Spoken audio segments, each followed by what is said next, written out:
In the past half century of presidential races, whenever a member of Congress is on the ballot, did you know that voters virtually always pick the other candidate? In fact, in a dozen races, only once in the last half century did voters promote someone directly from Congress to the White House, then Senator Barack Obama.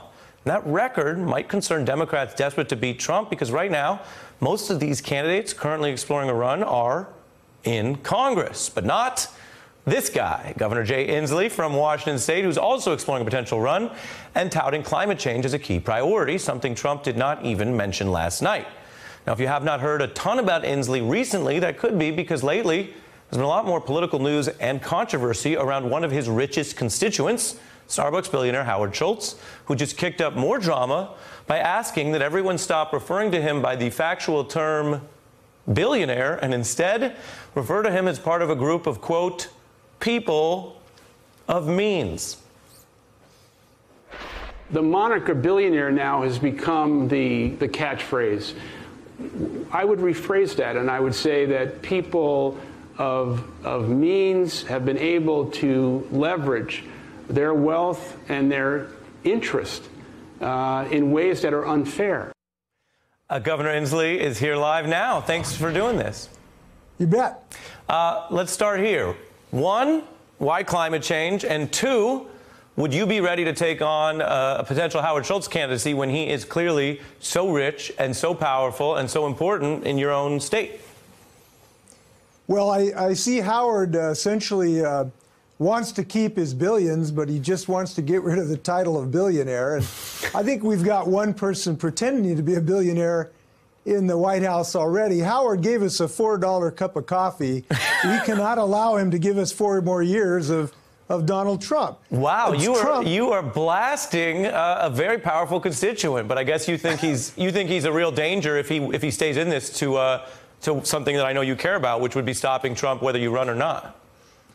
Well, look, very much so. We had a president give a State of the Union who asked us to be the greatest, but refused to even mention the greatest existential threat to us right now, which is climate change. We have to have someone who will create a vision statement of economic growth to defeat climate change. And the only possible result of Howard's candidacy would be, as a spoiler, to take votes away from Democrats and help Donald Trump. The only one who really thinks this is a good idea is Donald Trump.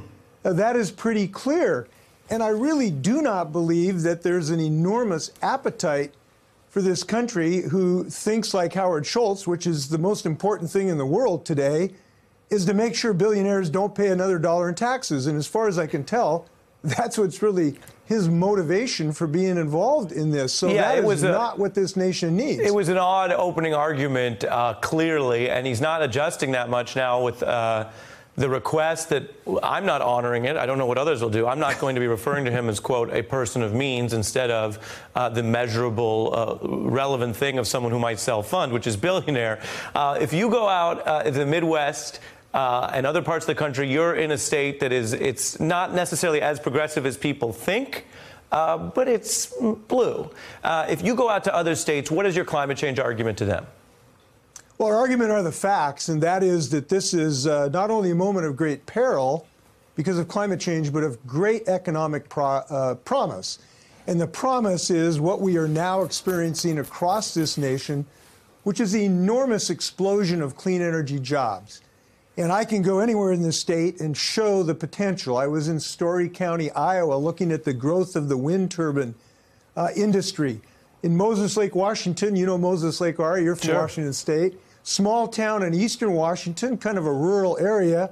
We're growing hundreds of jobs making carbon fiber that goes into electric cars. Or in Grays Harbor, over a formerly kind of depressed timber town, but now making biofuels. In Lind, Washington, a small town in southeast Washington where we cut the ribbon on the largest solar farm. So the fastest growing segment of job creation in the United States today is in clean energy jobs. This is a winning economic message. It's not just an environmental message. And the thing that we need is a president who will create a vision and a bugle call, if you will, for Americans to do what Kennedy did when Kennedy said we should go to the moon.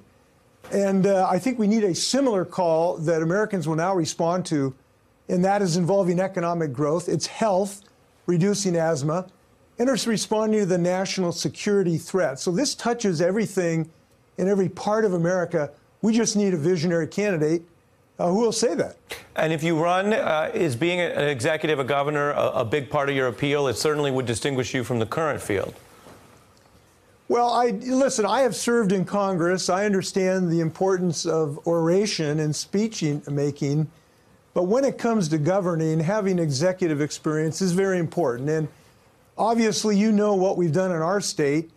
We have the best economy in the United States. Business Insider magazine listed us as the best place to do business.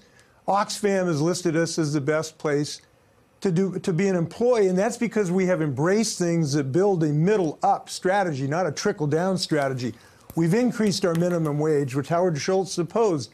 We have adopted the country's best paid family leave policies.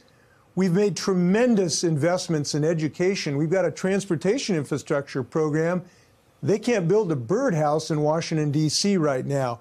We've got the first net neutrality law and the best voting rights in the country. So the package that we have been able to develop in my state, following my turn at the executive wheel, I think really can't be surpassed. And I would like to say the Washington way, the real Washington state of bipartisan progress, replace the gridlock in Washington, D.C. so that Americans of all stripes can benefit from this growth. Well, look, I haven't been doing this that long, but the way you say it, it sounds like someone who is about to run for president. We'll see. We'll see. You know, that's something you and the president have in common, saying we'll see.